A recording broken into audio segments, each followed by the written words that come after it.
इस वीडियो में हम लोग बच्चों डाईएथिल ईथर के रासायनिक गुणों के आगे के भाग का अध्ययन करेंगे। जैसे पिछले वीडियो में आपको कुछ रासायनिक अभिक्रियाएं बताई गई थी, जैसे डाईएथिल ईथर का जो लुईस बेसिक कैरेक्टर था वो बताया गया।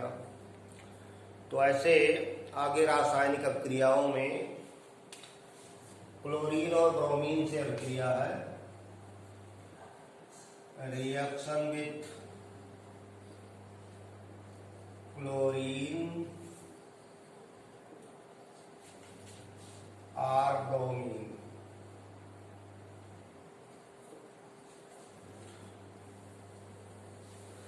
क्लोरीन या ब्रोमीन से अभिक्रिया।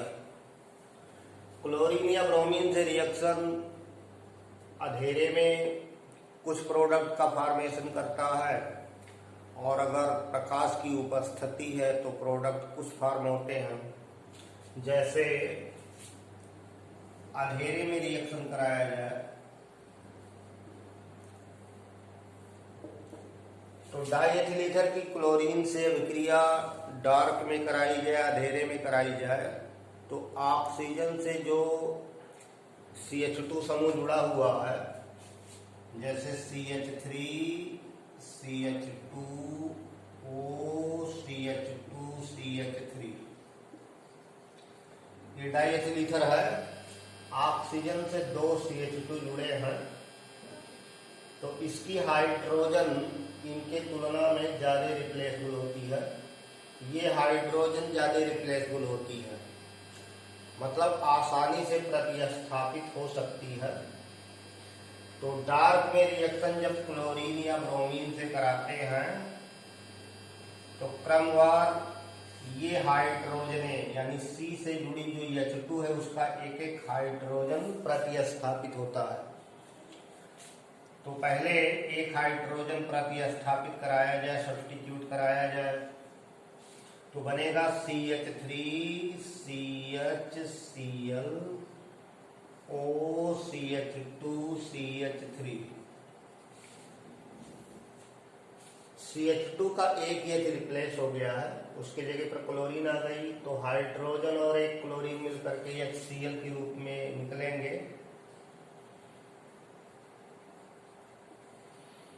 अब इसको 1 क्लोरो डाईएथिल ईथर कह सकते हैं। 1 क्लोरो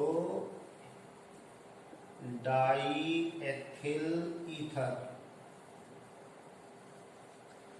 इसी को आगे फिर दिखाया जाए, ये हाइड्रोजन हटेगी, इस कार्बन की दोनों हाइड्रोजनों में से एक हटेगा, क्लोरीन या ब्रोमीन से रिएक्शन आगे चलती है तो दूसरे CH2 की H विस्थापित होती है, CH3 CHCl O CHCl CH3 plus HCl। तो इस तरह इसको 1 कहे तो इसको 1 डैश कहा जाएगा। 1 डैश डाईक्लोरो डाईएथिल ईथर। तो डार्क में रिएक्शन थोड़ी मंद गति से होती है और CH2 से जुड़ी हाइड्रोजन विस्थापित होती है, लेकिन यही अभिक्रिया प्रकाश की उपस्थिति में कराया जाए, लाइट में कराया जाए, तो रिएक्शन फास्ट चलती है। और ये जो सभी हाइड्रोजने हैं, जैसे 5 हाइड्रोजन इधर है, 5 हाइड्रोजन इधर है, यानी 10 हाइड्रोजने पूरी क्लोरीन से विस्थापित हो जाती है। तो प्रकाश में, प्रकाश की उपस्थिति में रिएक्शन तीव्र गति से चलती है। डाईएथिल ईथर की सभी हाइड्रोजने क्लोरीन परमाणुओं द्वारा प्रतिस्थापित हो जाती है। तो लाइट का रिएक्शन इस तरह चलेगा।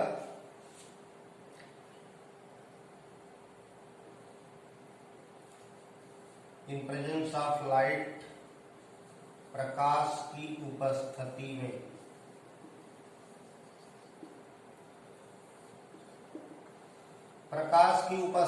में डाईएथिल ईथर की अभिक्रिया क्लोरीन या ब्रोमीन से कराई जाए तो सभी हाइड्रोजने प्रतिस्थापित हो जाती हैं क्लोरीन परमाणु से और पर क्लोरो डाई एथिल ईथर बनता है। सभी हाइड्रोजन विस्थापित होती है तो जो कंपाउंड बनता है उसको पर क्लोरो डाई एथिल ईथर कहते हैं। तो बनेगा ऐसे ही स्ट्रक्चर इसका दिखाया जा सकता है। सभी हाइड्रोजन हटेंगी वहां क्लोरीन आएगी तो CH3 तो 3 हाइड्रोजन हट गया वहां 3 क्लोरीन हो गई। फिर यहाँ 2 हाइड्रोजन हटा 2 क्लोरीन, ऐसे यहाँ 2 क्लोरीन और यहाँ 3 क्लोरीन।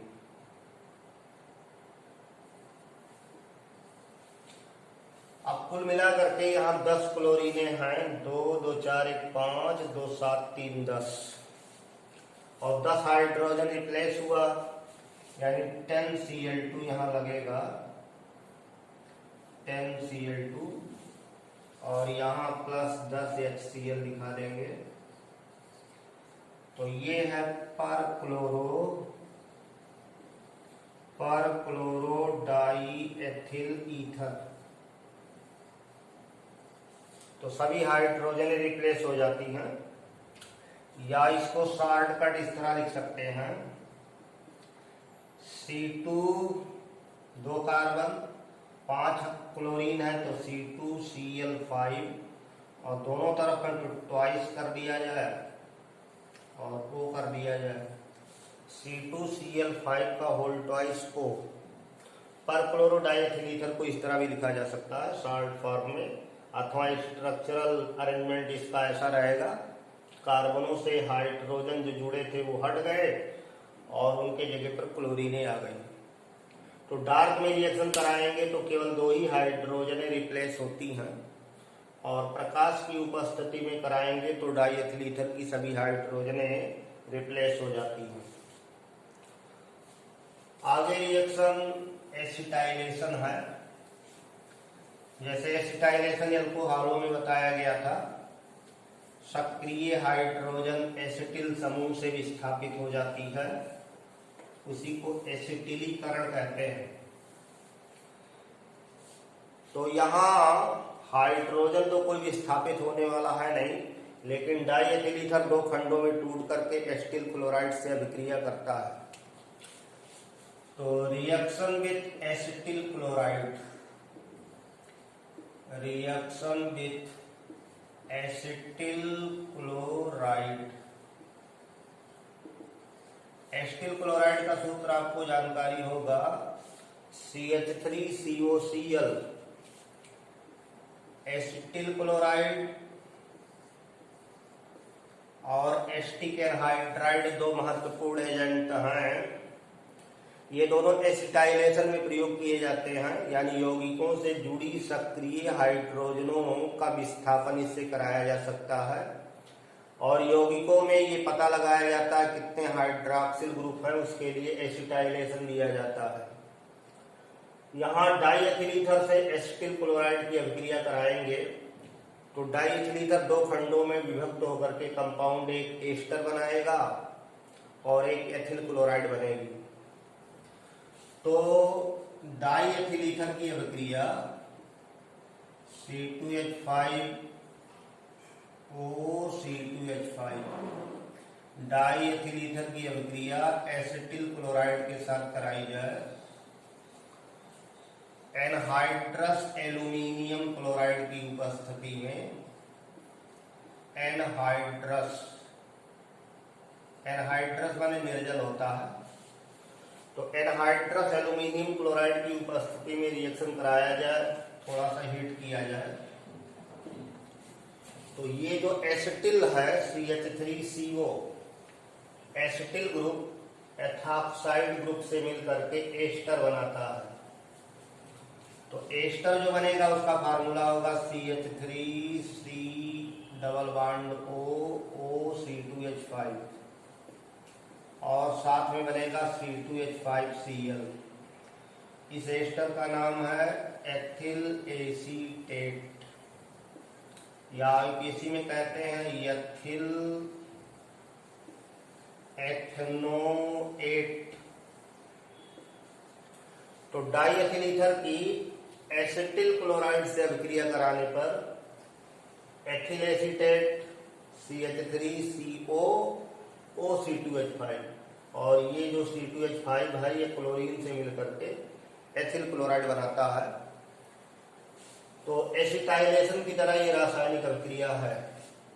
एसिटिल क्लोराइड इसका नाम है, एसिटिल क्लोराइड या इसे एथेनाइल क्लोराइड भी कहते हैं IUPAC में। इसी तरह जैसे एसिटिल क्लोराइड का रिएक्शन है, ऐसे एसिटिक एनहाइड्राइड भी रिएक्शन करता है। Reaction with acetic anhydride, acetic anhydride से अभिक्रिया डाई एथिल ईथर की। तो एसिटिक एनहाइड्राइड भी एसिटाइलेशन की बात रिएक्शन करता है। डाई एथिल ईथर की एसिटिक एनहाइड्राइड से अभिक्रिया कराई जाए तो एस्टर का फॉर्मेशन होगा, एस्टर बनेगा। यहां जिंक क्लोराइड प्रयोग किया जाता है। Die ethyl ether C2H5 OC2H5 और एसिटिक एनहाइड्राइड है, एसिटिक एनहाइड्राइड CH3CO का ट्वाइस O अथवा CH3C double bond O OC double bond O CH3 ऐसा दिखाया जा सकता है। तो CH3C double bond O C double bond O CH3, ये एसिटिक एनहाइड्राइड है। अब जैसे यहां रिएक्शन चली वैसे ये है CH3CO, ये हिस्सा इससे मिलेगा तो CH3CO OC2H5 और CH3CO OC2H5 यानी दोनों एस्टर बनेंगे। जिंक क्लोराइड की उपस्थिति है ZnCl2, तो दोनों एथिल एसीटेट बनेंगे CH3C double bond O C2H5, ethyl acetate का फॉर्मेशन होगा। अभी आपको बताया कि एसिटिल क्लोराइड और एसिटिक एनहाइड्राइड दोनों ही एसिटाइलेटिंग एजेंट हैं। दोनों सक्रिय हाइड्रोजनों को विस्थापित करने में प्रयोग किए जाते हैं। यहां भी रिएक्शन कुछ वैसे ही चलती है। जो सममित ether, symmetrical ether, diethyl ether है, वो दो खंडों में विभक्त हो जाता है और एक खंड एसिटिल से मिलता है और दूसरा खंड शेष भाग से मिलता है। तो यहाँ रिएक्शन डाइएथिल ईथर से कराने पर, एसिटिक एनहाइड्राइड की अभिक्रिया डाइएथिल ईथर से कराने पर दोनों भाग एथिल एसीटेट बनाएंगे और एथिल एसीटेट का जो बैलेंस इक्वेशन इधर बनेगा उससे 2 मोल दिख रहे हैं कि एथिल एसीटेट के 2 मोल बनते हैं। ऐसे अगला रिएक्शन है कार्बन मोनोऑक्साइड से अभिक्रिया। कार्बन मोनोऑक्साइड के बारे में आप जानते होंगे। कार्बन के 2 मुख्य ऑक्साइड हैं, एक मोनोऑक्साइड एक डाइऑक्साइड, और दोनों के व्यवहार में बहुत ही अंतर है। दोनों की प्रकृति भी अलग अलग है। कार्बन मोनोऑक्साइड विषाक्त नेचर का होता है और न्यूट्रल ऑक्साइड है। कार्बन मोनोऑक्साइड न्यूट्रल है, कार्बन डाइऑक्साइड एसिडिक होता है।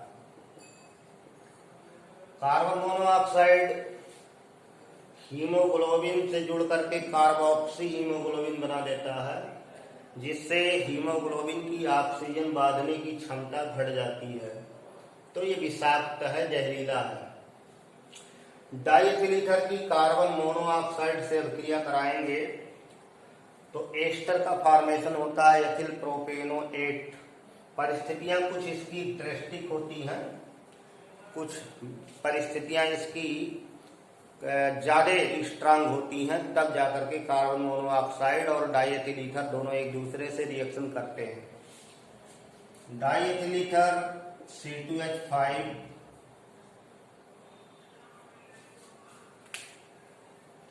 यहां लिख दिया गया रिएक्शन विथ कार्बन मोनोऑक्साइड। उसके बाद रासायनिक समीकरण दिखाया जाए। Reaction with carbon monoxide, reaction with carbon monoxide CO।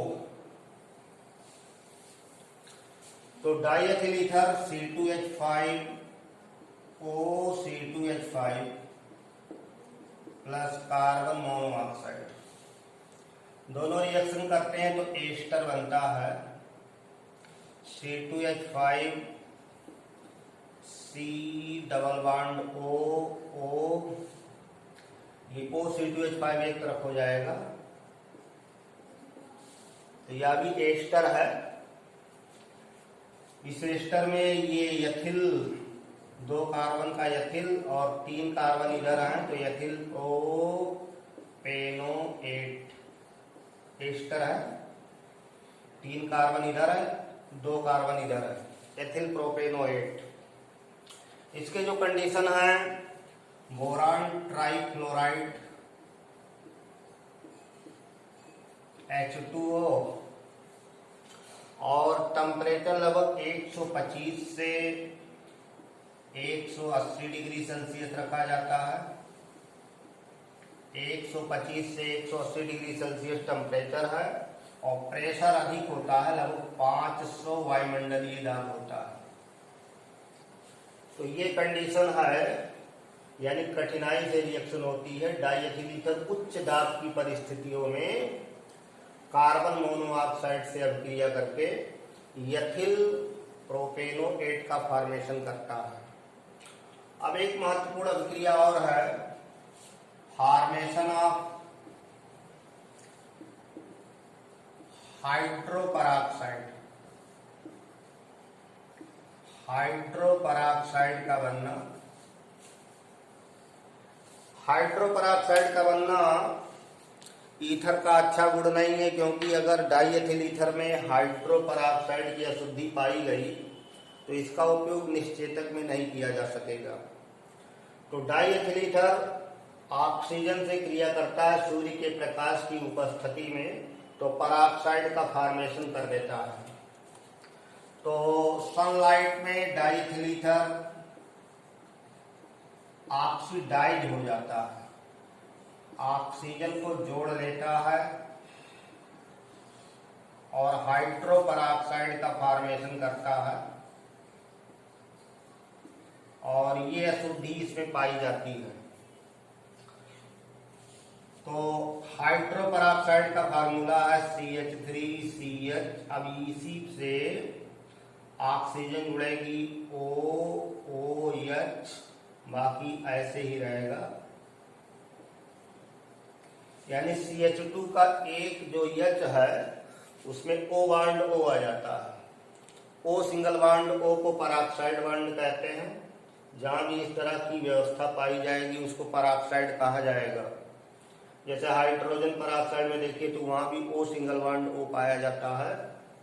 पराक्साइडों में ऑक्सीजन की ऑक्सीकरण संख्या ऋण 1 होती है, तो इसको डाइएथिल ईथर हाइड्रोपराक्साइड कहते हैं। डाइएथिल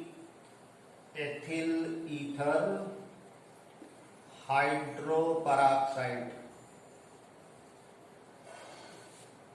तो ये इसका एक तरीके से विषाक्त गुण है। और डाइएथिल ईथर में अगर इसकी अशुद्धि पाई जा रही है तो वो समझिए एक तरीके से अशुद्ध हो गया। जैसे क्लोरोफॉर्म में बताया जाता है कि क्लोरोफॉर्म सूर्य के प्रकाश में वायु से क्रिया करके फास्जीन बनाता है, वैसे ये सूर्य के प्रकाश में वायु से क्रिया करके हाइड्रोपराक्साइड बना देता है। तो यह भी एक महत्वपूर्ण गुण है, लेकिन बनने वाला यौगिक उसको विषाक्त कर देता है। और इसकी उपस्थिति में डाइएथिल ईथर का उपयोग एनेस्थेसिया यानी बेहोशी में नहीं किया जा सकता। डाइएथिल ईथर एक महत्वपूर्ण यौगिक है। इसका उपयोग विलायक के रूप में, सॉल्वेंट के रूप में, कार्बनिक यौगिकों को घोलने में, जैसे ऑयल है, फैट है, रेजिन है, इन सबको आप डिजॉल्व कर सकते हैं, घोल सकते हैं डाइएथिल ईथर में। ऐसे सॉल्वेंट एक्सट्रैक्शन में, विलायक निष्कर्षण में, जहां वितरण नियम आप पढ़े होंगे उसी तरह है कि अगर दो सॉल्वेंट, दो विलायक एक दूसरे में इमिस्बुल हैं और जो सैल्यूट है वो दोनों में मिसबुल है, तो एक सॉल्वेंट में घुले पदार्थ को दूसरे सॉल्वेंट में लाया जा सकता है। तो डाई एथिल ईथर का प्रयोग सॉल्वेंट एक्सट्रैक्शन के रूप में किया जाता है।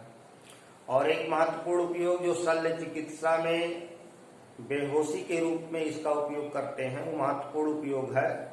लेकिन अभी बताया कि उसमें अगर हाइड्रो पेरोक्साइड की अशुद्धि पाई जा रही है तो उसका उपयोग नहीं कर सकते। तो ये इसके कुछ रासायनिक गुण और उपयोग हैं। और डाई एथिल ईथर का इतना गुण है, शेष आगे फिनाल पढ़ा जाएगा। धन्यवाद।